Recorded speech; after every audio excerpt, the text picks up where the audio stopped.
Olá, pessoal, sejam bem-vindos. Namastê. Vamos então continuar a nossa história. Depois que Sita, Rama e Lakshmana foram então para a floresta, viver os seus 14 anos de exílio, a cidade de Ayodhya ficou pura tristeza. Puro inconformismo também, as pessoas não se conformavam com aquela situação, e o rei da Charata, como já havia previsto, como ele já havia intuído, ele, depois de alguns dias, a tristeza foi forte o suficiente para levar a vida dele embora. Então o rei morre e Bharata, que segundo os desejos da Kaikeyi, então seria o então rei, ele ainda não sabe de nada, ele está lá na cidade do avô, e ele ainda não sabe de todo o acontecido e nem da morte do seu pai. E um dia ele acorda num processo intuitivo, com uma tristeza, uma dor no coração muito grande, não entende o porquê. Então eles regressam para Ayodhya, e nesse momento o pai dele já havia falecido. Então, quando eles chegam em Ayodhya, eles estranham muito Bharata e Shatrugna, porque tudo é um deserto só. Aquela cidade que estava em festa, quando eles saíram, era um puro deserto. As pessoas que perambulavam por ali, todas muito tristes e cabisbaixas. Então, quando eles foram adentrando a cidade, a impressão que dá é justamente quando a gente sabe que vai receber uma notícia que não é agradável, e a gente está chegando e percebendo tudo aquilo acontecendo, até que realmente eles chegam e sabem de tudo que aconteceu, da morte do pai, e que tudo aquilo tinha acontecido por um desejo da mãe de Bharata, Então ele se revolta completamente contra a mãe dele, assim como todos na cidade, embora Rama tenha pedido para que as pessoas continuassem amando Kaikeyi, Mas é um momento muito triste da história, e é interessante que nesse momento a gente também vê o valor do perdão,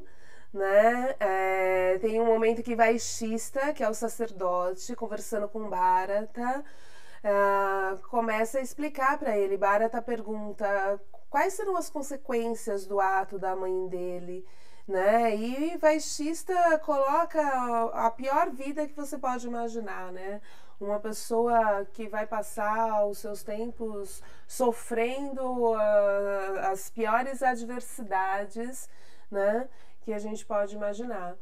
E no final desse discurso de Vaishista, o Vaishista diz: tudo isso é o destino dela, a menos que você a perdoe, Bharata.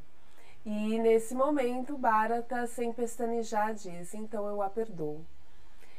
E a história segue. Bharata então não quer assumir aquele trono, ele quer o irmão de volta, então ele não se conforma com a ida do irmão, e pela morte também do rei da Charata é necessário também avisar Rama, que ainda não sabe, do acontecido. Então Bharata sai ao encontro do irmão, à procura dele na floresta, e toda Ayodhya resolve junto.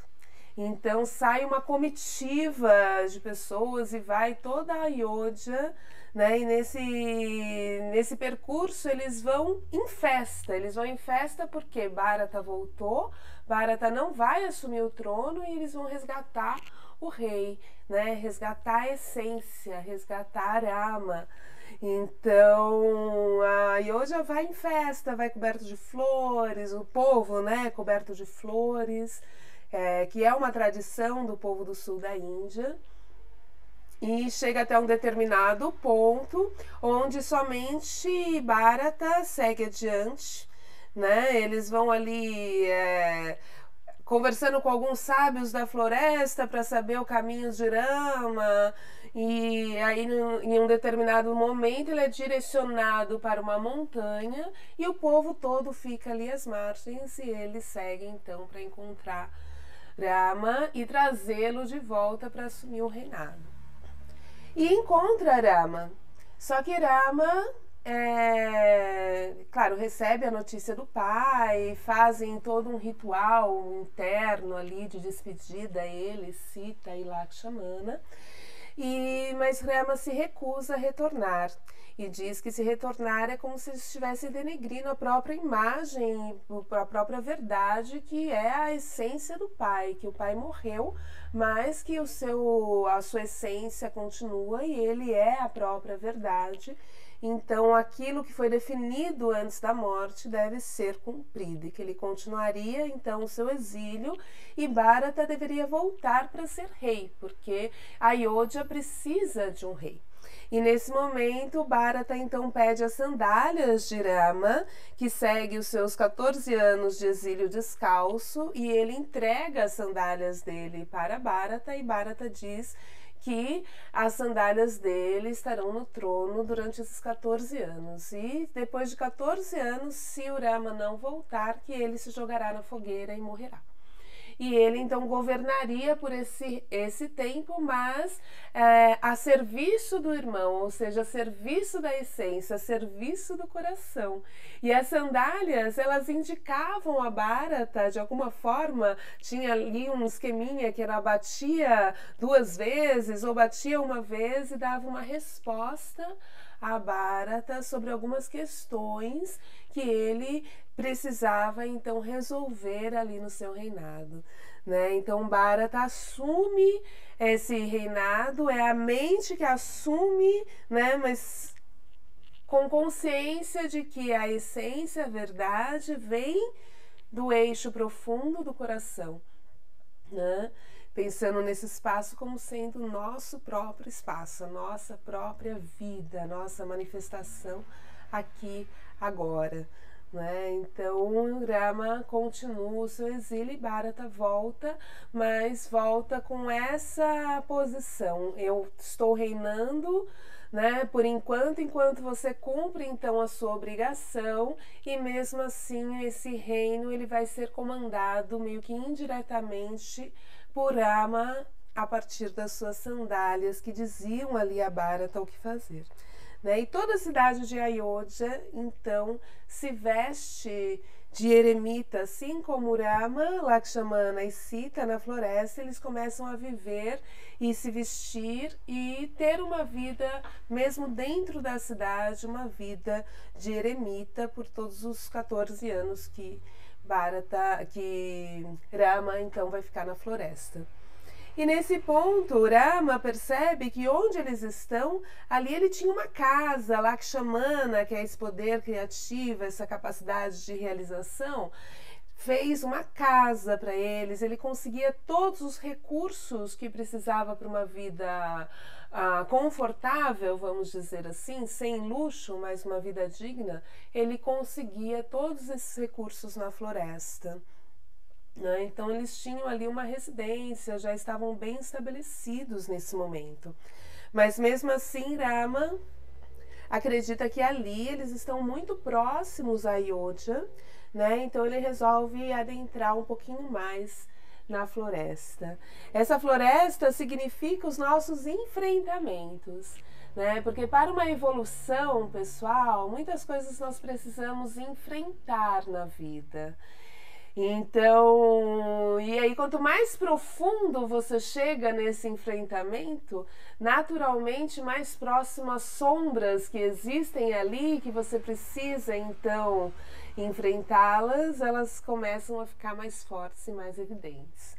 Né? Então esse primeiro ponto, essa primeira parte da floresta é uma floresta bem encantada, uma floresta bonita, onde todos os recursos estão disponíveis, e à medida que eles vão adentrando então cada vez mais profundo na floresta, eles vão entrando de encontro à terra dos rakshasas, né? Que representam as nossas angústias, os nossos medos, as questões que são mais profundas profundas e mais difíceis de serem encaradas. Muitas vezes a gente para antes, fica no arzinho fresco da floresta e tudo aquilo que é uma coisa que a gente tem que enfrentar dentro da gente, a gente começa a colocar a culpa no que está fora. Né? A mente, ela usa de alguma forma esses recursos. Mas Rama precisava então descobrir a sua própria natureza. Para descobrir a sua própria natureza, ele precisava enfrentar Ravana, o rei dos demônios. Né? Precisava então enfrentar a sua mais profunda sombra. Então eles vão adentrando a floresta e, como insights, vão encontrando alguns sábios. Um desses sábios é Gurra, e Gurra presenteia eles, presenteia Sita com um colar, presenteia também Rama com algumas setas. Né? Rama é um arqueiro. Né? E essas setas são setas especiais, porque todo esse movimento que está acontecendo, essas pessoas que se aproximam e tudo isso, na verdade está, de alguma forma, direcionando Rama para Dandaka, que é a terra do Rakshasa, é a parte mais profunda, mais medonha, vamos dizer assim, da floresta. Né? E ao mesmo tempo estão dando recursos para que ele possa cumprir o seu papel lá dentro, que é destruir a raça Rakshasa, tentar de alguma forma banir esses demônios da floresta. Então Gurra, nesse momento, recebe eles passam por um tempo ali e Gurra dá algumas setas para ele. E essas setas são setas especiais, setas para matar demônios. Né? E eles seguem caminho no dia seguinte e Sita até fica um pouquinho constrangida porque ela diz: não carregues a guerra contigo, por que vai carregar setas para matar demônios se nós não estamos atrás de uma guerra? E Rama diz para ela que a guerra vive dentro da gente, não é nada que vem de fora. Né? E que ele não tinha a intenção de usá-las, mas que nenhum soldado se dispõe dos seus recursos. Aquele recurso deveria estar ali e realmente foi necessário, né? Um recurso adiante. Mas eles seguem caminho e estabelecem então uma residência na floresta de Dandaka. Essa floresta de Dandaka é uma floresta que é a floresta dos Rakshasas, né? Então todo aquele cenário, né, de flores, rios maravilhosos e todo aquele cenário lindo da floresta, ele vai ficando um pouco mais acinzentado, né? A floresta ela vai ganhando um aspecto um pouco mais medonho, vamos dizer assim, né? Mas eles estabelecem ali a residência dele, né? Rama até em um momento diz para um dos sábios que encontra eles ao caminho que ele não imagina que exista lugar na terra em que Rama e Lakshmana não podem conhecer. Então ele meio que vai desafiando, né? Porque ele recebe também indicações que, olha, você está entrando num território Rakshasa, você está entrando num território perigoso, né? Então ele vai sabendo, mas enfrentando esse medo e estabelecem ali a residência. E em um determinado momento eles estão ali tranquilos e vem uma Rakshasa chamada Surpanaka. Surpanaka é a outra irmã de Ravana. Nós falamos já sobre Vibhishana, que é o demônio bom, né, que está relacionado à energia de Sattva. Nós falamos também sobre Kumbhakarna, que é o gigante, né, que está relacionado a toda a energia mais tamásica, mais pesada, mais de inércia, né? E nós temos também uma Rakshasa chamada Surpanaka. Surpanaka, então, ela vem da floresta e ela percebe, ela observa Rama e ela se interessa por ele. E aí ela vem e joga os seus encantos, mas ela é uma Rakshasa, um demônio muito horroroso, né? Descrito com orelhas gigantes, que pareciam cestas, uma barriga enorme, né? E ela vem toda querendo jogar o seu charme para Rama e fala para ele que quer ele como esposo e que eles vão ter uma vida de rei e de rainha em Lanka, né? Porque o irmão dela é o rei dos Rakshasas. E a Rama, nesse momento, muito educado, tranquiliza ela, mas olha, eu já sou casado, para você uma dama da sua índole, não, uma outra esposa não seria interessante, né? Então, de alguma forma, Rama, ele é educado com ela, mas tenta dispersar de uma forma, a gente percebe que os Rakshasas, nesse ponto, eles tentam assim, olha, eles estão ali, então assim, é só não se envolver com eles, como se fosse algo que você vai despistando, né? E ele tentou despistar ali Surpanaka e tal, e Surpanaka se voltou para Lakshmana. E aí Lakshmana também recusou ela, e então ela atacou Sita, né? Só que quando ela ataca Sita, Lakshmana então intervém e ataca ela e corta-lhe um pedaço das orelhas. E isso deixou ela extremamente irritada. E aí ela volta para sua base, onde estava o exército de Kara, né? Kara é um dos generais ali de Ravana, que estava com seu exército de 14.000 Rakshasas. E aí ela explica o que aconteceu, então Kara vai e leva o seu exército para atacar Rama, Lakshmana e Sita, com o objetivo de matar os 3 humanos que estavam ali e que, segundo o Surpanaka, atacaram ela sem que ela tivesse feito nada, né? E assim acontece, só que Rama, com as setas de Agastya que ele guardou nesse momento, ele consegue exterminar rapidamente todos os 14.000 Rakshasas. Então ele luta sozinho.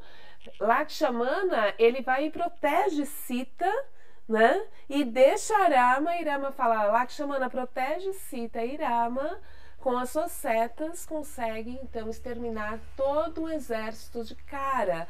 Os 14.000 Rakshasas são exterminados. E então Surpanaka, que estava observando lá de cima, fica inconformada, porque inclusive o general Kara foi exterminado também. E aí ela volta então para Lanka, atrás do irmão, e conta o que aconteceu, né? Parte do que aconteceu, né? No discurso dela, ela está colocando ali como se ela tivesse sido atacada sem que ela tivesse feito nada, né? Mas nisso que ela conta, ela começa a instigar Ravana, porque Ravana, ok, mas ele não leva tão em consideração. Ele fala, um homem, né? Como um homem pode ter feito isso? E aí Surpanaka fala, você não vai fazer nada. Você vai ficar aí parado, enquanto o melhor arqueiro do mundo vive nas terras Rakshasas e exterminou todo o seu exército. E para instigar mais Ravana, ela diz, porque ele é a fonte dos desejos, né? Então ela começa a falar, e ele vai ficar lá com a sua esposa Sita, mais bela do que todas as mulheres que você tem.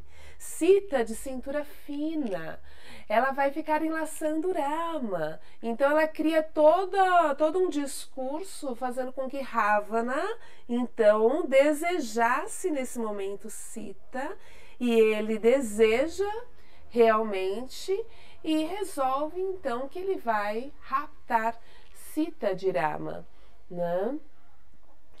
E no dia seguinte ele segue então na direção do seu tio. Os Rakshasas, eles têm o poder da magia, e ele segue e chama o seu tio Maricha e pede para o seu tio ajudá-lo. A princípio ele não queria ajudar, mas pouco a pouco Ravana convence ele de ajudá-lo, e Maricha então internamente ele já resolve que ele vai se entregar à morte. Ele vai ajudar Ravana, mas ele vai morrer nesse ato. Ele faz até mesmo o seu funeral previamente, né? E segue com Ravana, então, para a região ali onde era a residência de Rama.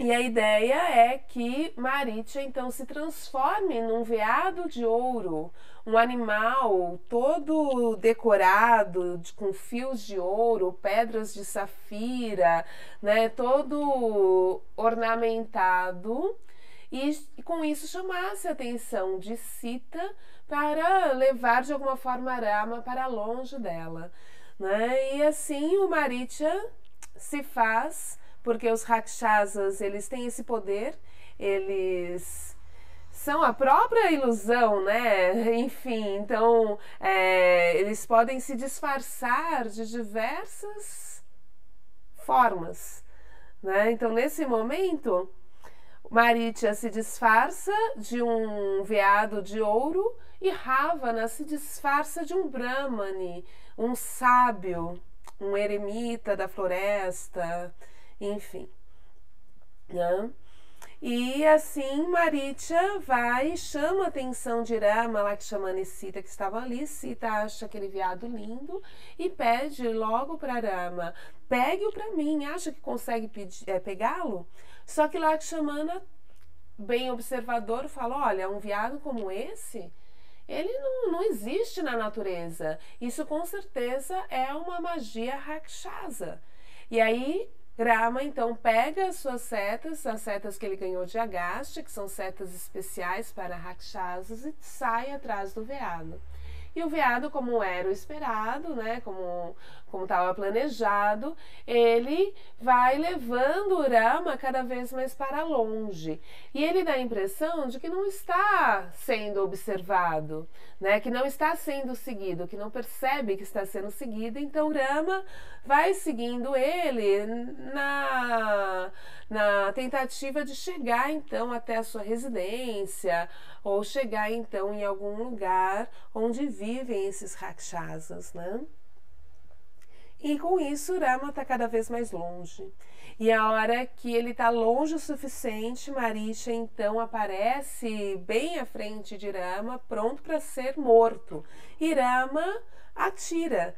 E assim que Rama atira, Marítia, ele dá um grito, e esse grito, ele ecoa como se fosse a própria voz de Rama. Através da magia, Marítia grita pedindo ajuda. E esse grito chega até onde está Sita e Lakshmana, pela magia rakshasa. Mas se Rama gritasse de onde ele estava, Rama, um humano, não poderia, então o seu grito não poderia alcançar. Então, nesse momento, Sita e Lakshmana ouvem Rama pedir ajuda e acham que ele realmente está na floresta e está precisando de ajuda. E Marítia morre. E Lakshmana, sempre muito consciente, é uma mente muito centrada, né? Uma mente que é devota ao eu do coração. Então ele prontamente percebe, fala: essa não é a voz de Rama, isso é uma magia do Rakshasa. Mas Sita está transtornada, Sita, ela está em desespero, então ela pede pelo amor de Deus para Lakshmana ir atrás de Rama, né? E nesse momento Lakshmana decide ir e ele faz um círculo em volta de Sita, em volta da residência, e pede para que ela não ultrapasse aquele círculo, porque se ela ultrapassar o círculo, né, algo pode acontecer. Enquanto ela está dentro do círculo, ela está protegida. Afinal de contas, iam deixá-la sozinha na floresta, né, em uma floresta perigosa. E Lakshmana vai atrás de Rama. Sita estava tão transtornada quando Lakshmana deu as instruções a ela que ela não percebeu, não ouviu direito, né? E ela ali com aquela mente perturbada ficou à espera então dos dois retornarem, e quando ela olha, tem um eremita na porta da casa dela. E eles têm esse costume de permanecer quietos, na porta das casas, mendigando ali a sua comida, o seu arroz, né? E existe o costume também da receptividade, de você receber essas pessoas, receber um Brahmana e ser caridoso, enfim. Então, nesse momento, Sita vai e, desapercebida, ultrapassa a linha, né? E conversa com aquele Brahmana e o que ele quer e... na verdade, aquele Brahmani é Ravana, disfarçado, né, disfarçado de um sábio, começa a conversar com ela e em um determinado momento, então, ele liberta o seu disfarce, porque ele começa aos poucos, ele fala para ela, eu vou te levar para um palácio, você vai ser minha.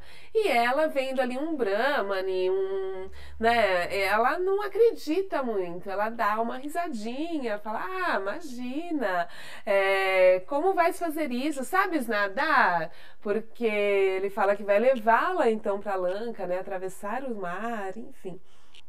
Então Sita não acredita muito, mas em um determinado momento ele fala, eu sou Ravana, o rei dos demônios. E então ele mostra, desfaz o seu disfarce, mostra a sua verdadeira característica.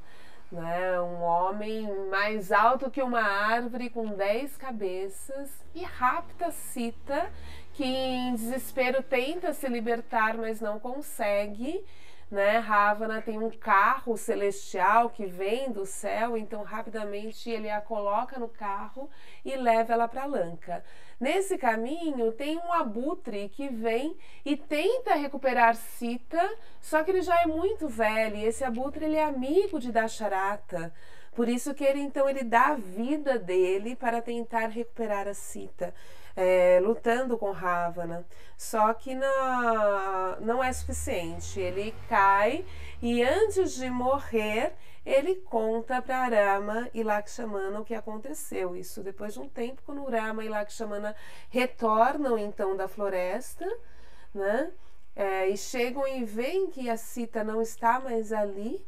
Eles saem à procura dela e encontram esse abutre. E esse abutre, antes de morrer, né, ele conta então o que aconteceu, que Ravana a tinha levado.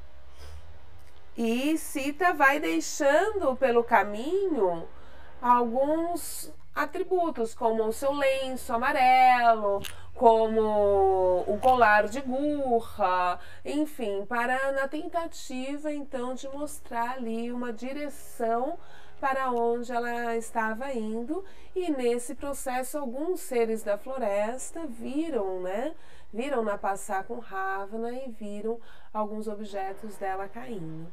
E Ravana leva ela para Lanka. Lanka, onde hoje acredita-se que seja, né, a ilha de Sri Lanka, né, e que era ali a cidade de Ravana, uma cidade todinha feita de ouro, né? E Ravana leva ela para lá e de alguma forma Sita se recusa completamente a ser esposa de Ravana, né?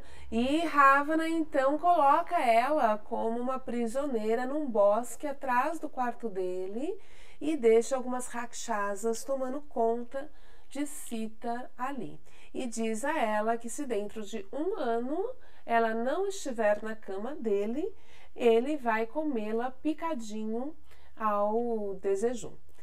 Então Sita permanece prisioneira de Ravana nesse bosque. Ela não aceita ser esposa dele, ou seja, ela não aceita ter nenhum tipo de relação com ele. E ele, nesse momento, a aprisiona, então, dizendo que o prazo dela é de 1 ano. E ela nunca mais viria Rama, né? Então, é claro que nesse momento Rama não sabe exatamente onde é a cidade de Lanka, onde vive esse demônio, né? Esses demônios, vamos imaginar que essa cidade é algum lugar dentro da gente, dentro da nossa mente. Se fosse tão fácil, se a gente já soubesse onde é, a gente já iria lá e conseguiria atacar, né? Mas é algo que está em algum lugar no espaço da nossa mente, né? Que na Índia é localizada na cidade de Lanka. E Sita ali fica aprisionada. Brahma, no céu de Brahma, observa tudo isso acontecer e chama Indra. Imediatamente diz: Sita não pode morrer e nem sofrer demasiadamente ali, aprisionada em Lanka.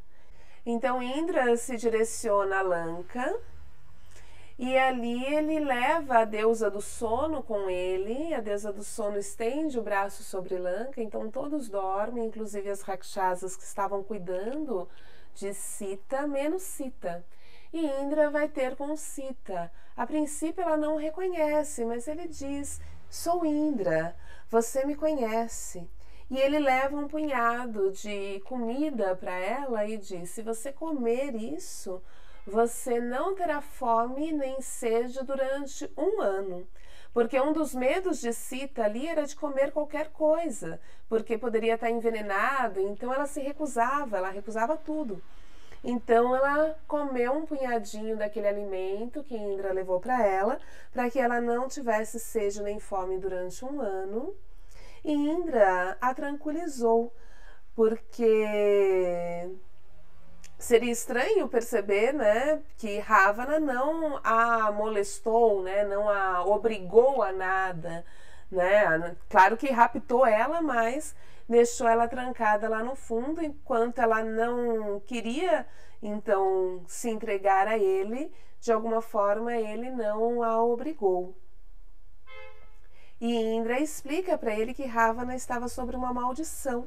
E aí conta toda uma história que é bem comprida, a gente não precisa entrar nela agora, mas Indra explica para ele que Ravana não pode, então, ter nenhuma mulher que não o queira, que enquanto Sita não quiser se entregar a ele, ele não poderá, então, obrigá-la.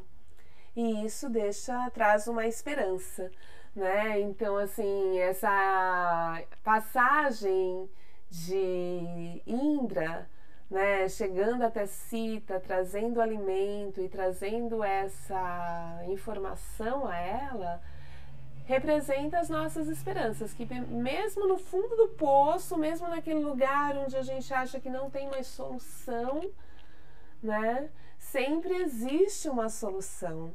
Então, muitas vezes vencendo o tempo, tranquilizando a mente, né, a gente pode receber um insight, receber uma esperança. Então, essa passagem representa isso. Então, Sita fica um pouco mais tranquila e acreditando que ela vai ser resgatada por Rama, Rama vai vir, vai combater Ravana e a unidade será restabelecida. Então, assim, segue a história. Nas próximas aulas a gente já começa a olhar um pouquinho mais sobre a busca. Então, é esse momento onde a gente se vê numa situação delicada, se vê numa tomada de decisão, se vê numa necessidade de uma ação, né? E precisa realizar, precisa enfrentar a batalha da vida. Namastê.